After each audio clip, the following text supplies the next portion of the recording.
It's been a minute, but it is time to head back to the Nintendo Switch eShop and look at some fantastic digital games, and in some cases, physical, that you can add to your Nintendo Switch collection. What's going on, everybody? I'm Jay. Welcome to Square Pegs.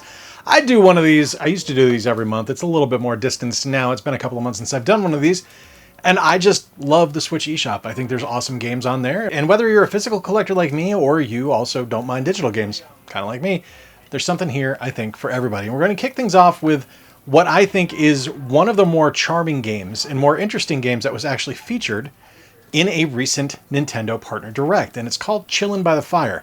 And I know this got a lot of really weird looks when it was announced, but I'm actually having a lot of fun with it. All right, going to start straight off. I know for a lot of folks, this is not a game that many of you are going to be interested in. You're going to want to skip right through this. But I want you to just kind of stick around for a minute and take a look at this game, because if you are anything like me and you enjoy the outdoors, if you enjoy a good bonfire in the backyard, or you'd like to go camping, you might be interested in this game, because what was originally to me kind of just like a gimmick to use the camera actually turned out to be a fairly involved and fairly accurate fire simulator, which I thought was kind of cool, because you actually do have to build a fire and feed it the right way, and if you don't, it's going to burn out. It's a very clever little game, and yes, the gimmick of having the cameras there is also present. You know, like this is, they build this as a campfire being humanity's oldest social network, and I think that's a really clever way to incorporate the camera communication. And I think it's important that we support games that do support the camera communication, because I think it's pretty clever. There's a lot of different stuff to it. Like, you actually have to chop the wood. You have different tools that you're able to use. And some of them are just cosmetic, right? Like, you can use a sword to chop wood at one point, for instance. But some of the other stuff, like some of the fun items, like you can get a camera and take pictures. You can have a cup of coffee instead of having s'mores or a marshmallow to roast. And I you know what? I just like it. I'm honestly impressed by it. Now, I'm the target audience for this. Like, I'm a supporter of the camera. I'm a supporter of the chat feature on the Switch too. So this is right up my alley. And I like camping and I like campfires. So this one was made pretty much for me. And if it's not something for you, I get it. But I actually really enjoy it. Chillin' by the Fire is $14.99. Thanks to the publisher team for sending me over a review code, because I've really, really enjoyed my time with it. If you've been on the channel for a while, you know Gravity Circuit is my kind of game, right? Like, this is a very clever Mega Man adjacent title that I just love, man. Like, I love the look, I love the sound, the gameplay is awesome. It just, everything works for this game. It just works perfectly well. It is a really difficult game. Like, this is tapping directly into the Mega Man vein here. And I love it. It's so good. There's a lot of really interesting mechanics in play here. Like, physics plays a huge part in this game. Like, there's a grappling mechanic that you're able to use. You are able to kind of save yourself from falling by making sure that you're hitting your jumps on time, where you can grab on the wall even if you fall off the bottom of the stage, which I think is really cool. You're able to actually, like, charge up your punches and stuff like that the further into the game you get, and you collect more and more and more power-ups as you go. It's got 12 different stages, some great platforming options, and just a beautiful design from top to bottom. It's $21.99. There is a physical of this one, and it is awesome. Like, just play this game, find it, pick it up. You're going to love it. I've kind of been interested in the Sheer and the Wanderer series from a distance for a while. It's never something I've pulled the trigger on until this game went on sale. And I was like, well, you know, there's no better time than dirt cheap to try a series out. And I was really excited to give this one a go. And you know what? I am not disappointed so far. If you haven't played Sheer and the Wanderer, it is a roguelike RPG series where you are controlling Sheeran. And as you move through the different dungeons, you're going to... It's almost a little bit like Crypt of the Necrodancer, where it's not rhythm-based, but when you move, your enemies will move. So you have to kind of plot your movement through the different dungeons and things like that as you play. This is a really fun game, and there's a good challenge here of kind of trying to figure out your navigation ahead of time and how you're going to maintain not only your life bar, but also your fatigue bar to make sure you don't pass out in the dungeon and lose all your progress. Really, really impressed with this one. Really happy to finally play this series too. This is a $19.99 game. I'm pretty sure there is a physical out there, so if you're curious, check that one out as well. Ganryo 2 Hakuma Kojiro is a sequel to the original Ganryo that released on the Neo Geo back in 1999. And this is a just brilliant continuation of that fantastic game. So the original is one of my favorite hack and slash games ever made. The sequel is somehow better. Like, I love it even more. The gameplay is just super smooth and really fun and decidedly brutal at times. Like, it is a loving throwback to hack and slashes of 1999. It's great. You're able to wall jump, there's double jumps, you're able to throw knives and use your sword and dash in to take enemies out. It's a fantastic title and something that I have had a ton of fun with. Ganryo was one that I really wanted to include on some previous lists for classic games that I've played, and here I am able to include the sequel on this one. There's some collectibles throughout. It's a throwback, man. Like, it feels like it stepped right out of the early 2000s, and that is not something that I'm ever going to complain about. Normally, Ganryo 2 is $19.99, but through the 23rd of August here in the States, it's on sale for $4.99. And trust me, folks, $4.99 is worth every penny. You are going to get miles of gameplay time out of this. Super excited to see something coming soon from the guys behind Guitar Hero and Rock Band, because I love rhythm games. And I am starved for a good rhythm game right now, and that's why I am excited that Konami released Super Crazy Rhythm Castle last year, because this is a rhythm game unlike anything I have ever played. First off, the music is awesome. Let's just get that out of the way. The music in the game is spectacular, and the gameplay is bizarre, because it's not just a standard rhythm game, because that would be too simple for something called Super Crazy Rhythm Castle, right? No, it's an absolute lesson in the absurd and just annoyance as you're playing, because the king of the castle that you're trying to conquer is going to make it his mission in life to screw with you every single step of the way. Sometimes that means giving you tasks that you have to complete during your gameplay that, you need to make sure you're getting the score before the song completes, or it's going to drop things in front of the track so you don't know when your next notes are coming up and you need to clean them out as you're playing. It's a really fascinating game and something that I think is an incredibly creative take on the rhythm genre. Now, I will say, when I have been playing this one, I have had to really mess with the delay for both the video and the audio, because my TV just wasn't keeping up and I was missing a lot. But once I got that kind of dialed in, the game has become significantly more enjoyable. So if you try this one and it's becoming a little bit difficult to hit your notes, check out your timing on that one. That'll help out. This is a $19.99 game. There is a physical of this one. It is worth picking up, so check that one out as well.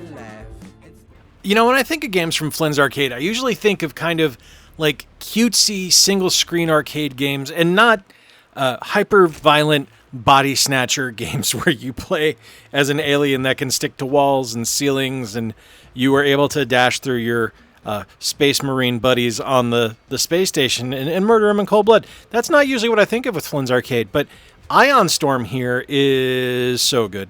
It's really, really excellent. And it is just a perfectly balanced game where you're going to have challenging points where you're going to die and you're going to bounce back to the latest checkpoint. And it's going to be one of those games that you're just going to keep saying, I want to try one more time. I want to try one more time. And you want to best your time or best your high score. It's an absolutely fantastic game. I am really, really impressed with this one. And as always, with everything from Flynn's Arcade, I'm ridiculously impressed at the price point they release things at, because at its top point, its high price point is $5.99, and it's just incredible. My fingers are crossed that one day we get a massive Flynn's Arcade physical release on the Switch, because all of their games I have enjoyed, and I would love to see that happen one day. But Ion Shift, check it out. $6, can't beat that. I do love a good beat 'em up based on a classic 80s property, and I do love me some G.I. Joe. So when I saw that G.I. Joe Wrath of Cobra had made its way onto the Nintendo Switch, I was pumped. And thank you to my friend Robert for letting me know about this one, because I didn't realize it was actually released on the Switch yet. This is awesome. I will say, it is not as polished as something like Shredder's Revenge, but for something that is kind of out of the blue and was made by a company that I had never heard of, it's made by a company called Indie.io, they made something really, really impressive here. And their game is nothing like anything else that they have published to this point. I really enjoy this one. You get to play as a ton of classic G.I. Joe characters. You're fighting just endless drones of Cobra troopers and battle android troopers and crimson vipers and stuff like that. And it's just awesome. Every character has a special attack. Every character is amazing. The gameplay is wonderful. The soundtrack is awesome. It's a great beat 'em up. And at $24.99, it's actually a really good price. This is something that if this was released physically, I would have been happy spending 40 or 50 bucks on it. So $25 digitally, I can't complain about that. I was initially kind of two minds on Shadow Labyrinth because I don't think we live in a world where we need dark and creepy Pac-Man games, but I was also intrigued by the fact that this was a Pac-Man Metroidvania and they were incorporating some kind of neat gameplay mechanics into it. And so far, I've actually really enjoyed my time with it. And I think there's actually something really clever here because the game is interesting, to say the least. Like, you are woken up by Puck, not Pac-Man, by Puck, who is a floating Pac-Man-like robot. And he kind of runs the show. Like, he takes over your body from time to time. When he is in control, you are able to kind of move along the walls in a traditional Pac-Man sort of form, I guess, for lack of a better term. But it's a really interesting title where I'm not super far into it yet, but it kind of feels like you're the bad guy, which is really interesting. I don't know the storyline yet. I've not looked into any spoilers on this one, but for the time I've played so far, like, I don't trust Pac-Man. I don't trust Puck, and I don't trust that I'm not the bad guy because of his influence. And I think that's a really interesting take. Lots of secrets to discover, lots of backtracking and re-exploration, and in a classic Metroidvania fashion, that's exactly what you want. Shadow Labyrinth, this is the Switch 2 release. This is a $29.99 game. There is also a Switch 1 release, so if you only have a Switch 1, you can check that out. I will say there's a little bit of slowdown and stuttering from time to time on the Switch 2 one, especially when you switch screens, but it hasn't been enough where it's really impacted my gameplay experience yet, but just wanted to let you guys know that it does happen. You know, I owned Owlboy physically years ago, and I stupidly traded it in, and I have not been able to find a new copy of it since. So I picked it up digitally a couple of weeks ago because it was on sale, and I'm glad I did because this game is absolutely spectacular.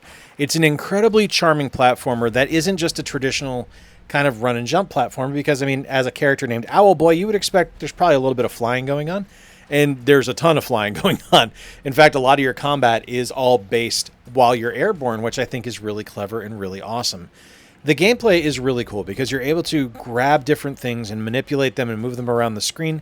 You also have sidekicks that'll help you out that you're able to carry around, and they'll be able to fire at the bad guys on the screen. And a lot of the fun of this title is kind of figuring out the steps of how to defeat enemies on screen, because sometimes you need to use a spin attack with Otis, who is Owlboy, to get them to pause, and then you bring in the guy that shoots, and you're able to defeat him that way. It's a really clever title. You're also able to do fun things like grab rain clouds and push on them to cause a deluge to fall down and fill things up to raise things up that you're able to access. It's an incredibly clever game and just a really amazing platformer that is, it's just cool. This was a game that took 10 years to develop, and it shows because there's a lot of love and a lot of care that went into it. $24.99 for Owlboy. It's worth it. Trust me on this one. And if you're able to find the physical, that's worth it as well. Time for the Game of the Month, and Game of the Month this month is Tiny Bookshop. Tiny Bookshop was announced recently at the latest Indie World Direct, and I was immediately intrigued by the concept of it. I love books. I love to read. And I think everyone that loves to read has that kind of idyllic dream of opening their own bookstore someday. And this kind of gives you the ability to do that. And the cleverness of this game is just astonishing to me because the different areas on the map that you're able to go to, people will be interested in different types of books in each place you go. And the books that are in the game are real books. Now, you're not going to see covers or anything like that, but you get a synopsis and you get the title and you get the author information, and you're able to utilize that to suggest books to your clients that are coming to your bookstore. And that would be enough, because I would have enough fun with that just like that. But as you play, you're able to find different decor to add to your bookstore that's going to increase sales in one aspect or increase profitability for a certain genre of books. You are going to have to buy more books as you go because you have a limited stock of what you're available to pass out. And as you go, you're going to meet the different townsfolk. They're going to have different quests for you. You're going to be able to earn badges and unlock different areas of the map. There's seasonal change and weather effects in the game. Like there's so much that goes into this game that it just sticks the landing. It is one of the best cozy games I've ever played. I haven't been this obsessed with a game since Islanders a couple of years ago. Maybe Balatro got a little bit close, but Balatro was a fleeting love for me. This is one kind of like Islanders that I can see sticking around for a long, long time. Just for an example of how much I'm enjoying this game, like talking about Islanders here, when I captured the footage for this, I woke up in the morning, I was like, all right, I got to capture footage for this video. I've got to get everything. And I ended up playing this game for 2.5 hours and didn't capture footage for anything else featured in this video. It's an incredible, incredible game. I am head over heels enamored with Tiny Bookshop. It's a $19.99 game, and I am honestly kind of upset that I got a review code for it, because I feel like this is one that I should have bought because it's that good of a title.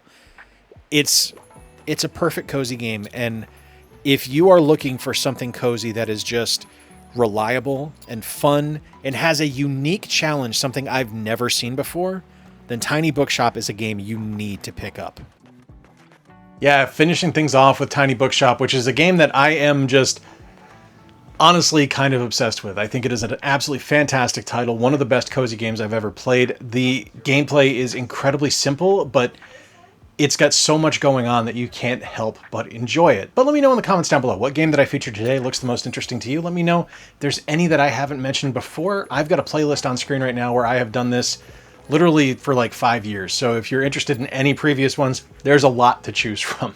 If you enjoyed today's video, please give it a thumbs up. The engagement helps the channel out a ton. And if you really liked it, please consider subscribing. I'd love to have you stick around. Till next time, folks, I've been Jay. Appreciate you spending a little bit of time with me. Remember to play more games, stay square, and take care. I'll talk to you soon.